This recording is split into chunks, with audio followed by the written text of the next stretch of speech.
Hey everybody, it's me, Diogen Z, and it's time to play Pokemon Conquest.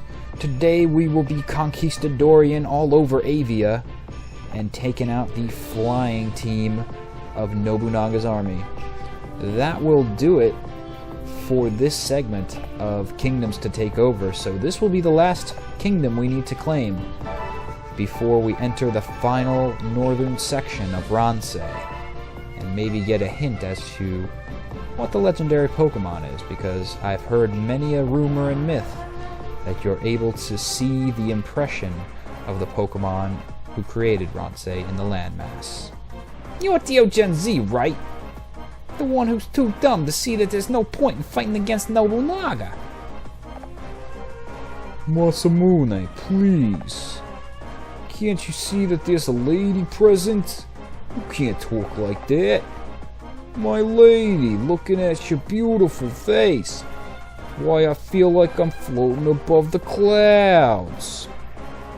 We're all floating above the clouds up here, you imbecile.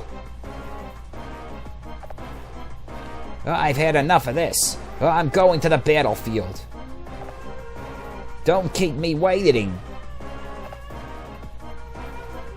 Sorry about our warlord. His temper is a bit, short.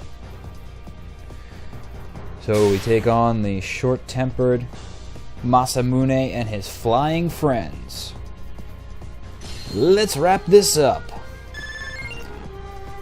Okay, so being that this is a flying kingdom, I'm sure you know which type to bring. Electric types. You may want to consider rock types, but I do advise against it because of that Carnivine. That Carnivine can cause a lot of havoc to your team if you have the improper types going against them. Well, what do you think? Pretty nice view, huh? It's my favorite battlefield in all of Ransei. And one day it's going to be me, not Nobunaga, who unites this region. But not unless you start pulling your weight, Magoichi. Okay. Man, he's a terrible boss. So they've got some inner-feuding army here. Any army that's fighting itself won't be able to keep a clear head and be able to claim victory from me. So here's my strategy for taking on this territory. Do not separate your comrades into numerous Pokemon randomly, sporadically spread across the map. That's never a good solution to winning a battle. Instead, separate your team into two main armies. One that stays on this floating island that you start out on, and one that is the striker force that greets Masamune's army at the base of this cliff that they're standing on, or really hovering above. It's a nice added bonus, sure, if you bring another flying Pokemon in this way that you're not impeded by the cliffs. That was originally my thought that, if I could just get up to him before he gets to me, then I'd be able to do more damage and take victory. Well, that's not really the case. The best thing to do with this flying flock is to lead them into your tricky electric traps and spark down their army Pokemon by Pokemon. You'll notice that I've got my favorite rock wrecker here, who I speak poorly about sometimes, Rhyperior, with us. And this is a good battlefield to bring him on. Finally, a good place to use Rhyperior. Sometimes he just doesn't work with how many spaces it takes and how slow he moves and how very little spaces he can move as well. Sometimes it just doesn't work out well to use Rhyperior. But in a match like this, where you're going to be locking your opponent into an electric stalemate where they have no options but to attack your main electric Pokemon, that leaves them completely open for a Rock Wrecker move. Plus, anything that Flaffy hasn't eliminated will be handily taken up by Rock Wrecker. A quick thing that I would recommend if you had the option, whether you want to use Flaffy or maybe you have a warrior that's gone all the way to an Ampharos, believe it or not, an Ampharos is less advantageous to use than a Flaffy. The reason for that comes in its attack. Flaffy uses a shockwave, or what?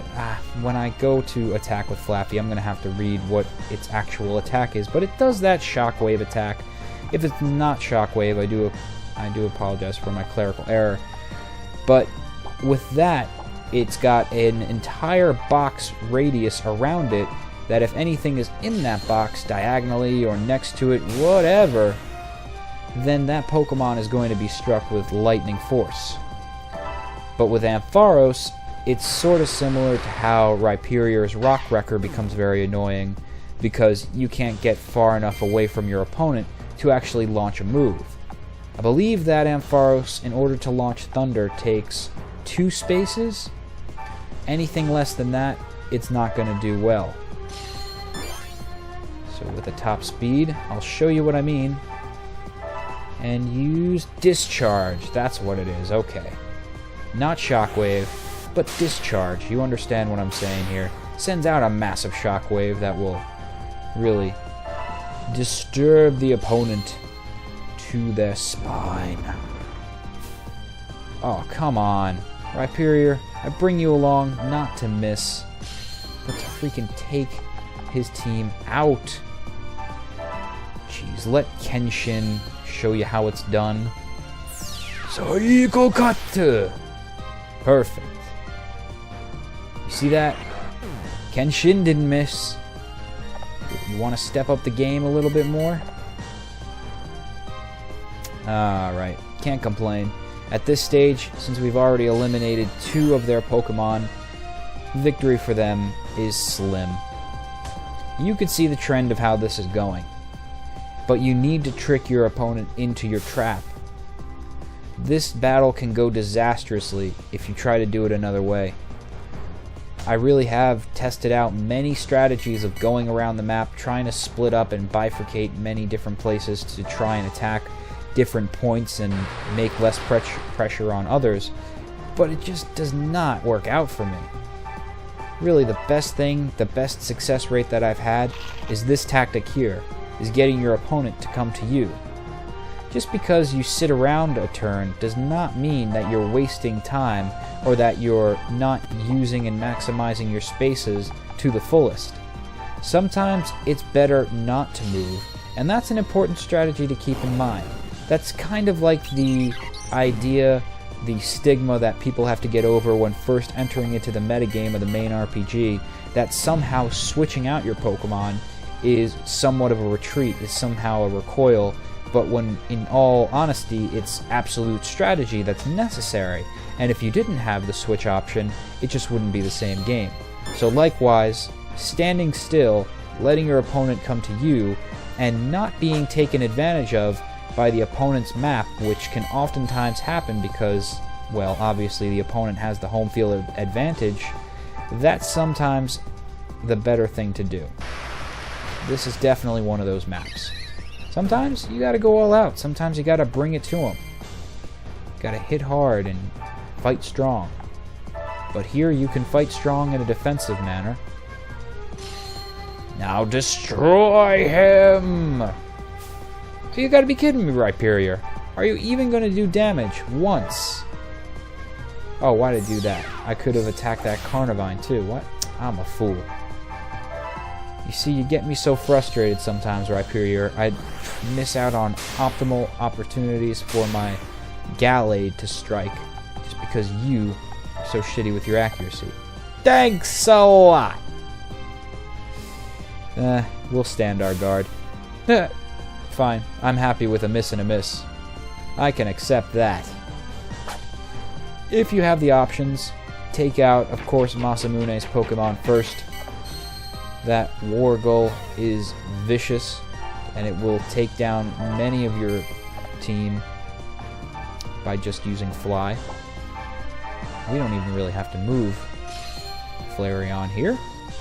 Fire Fang! Perfect. I love critical hits. Critical hits close up the battle. Quite nice. Retreat is an important battle strategy too. Yeah, we were just talking about that. Kind of funny. I didn't even know he was going to say that. Celebrate all you want. I will have my revenge. Yeah, revenge, Resmenge.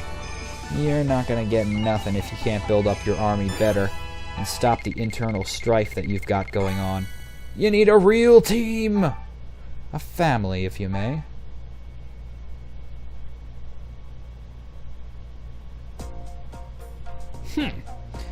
I guess I let my guard down.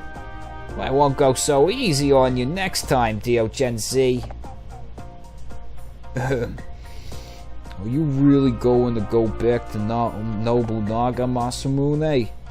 I mean, if we were to join Diogen Z's army... Try and think ahead a bit, Magoichi. I want to fight for the army that will eventually unite Ransei. And at the moment, only one army looks capable of doing that. Now come on! Alright. Well, I hope to see you again, Diogen Z. And with that last bickering match, Masamune and his team is off. Very impressive. It would appear that no one has yet been able to match you. You're Mitsuhide. Why are you... I heard that someone was attempting to oppose Lord Nobunaga.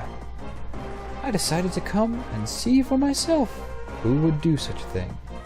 I am here to inform you that your current course of action will lead only to defeat. I therefore suggest that you abandon this folly. Folly? That is all. That was Mitsuhide, one of Nobunaga's closest asides. There are 3 of them in total, and they guard his remaining kingdoms. They're going to be tough opponents. So let's brace ourselves for battle, Lord Diogen Z.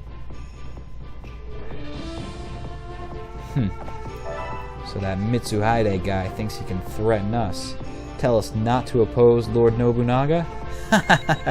He has no clue.